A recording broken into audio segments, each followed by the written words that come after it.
Now, holding myself accountable for the plank challenge today is day 1. And let's go ahead and get started. I got my timer here.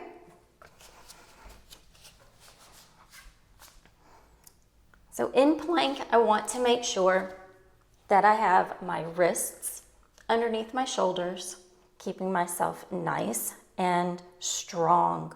My tailbone is tucked, my butt's not up, and it's not sagging.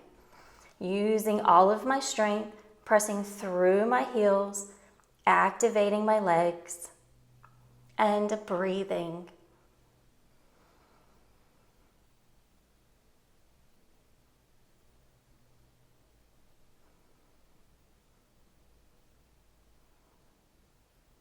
And there we have it, beautiful. I'm gonna come down to my knees and just take a child's pose for release.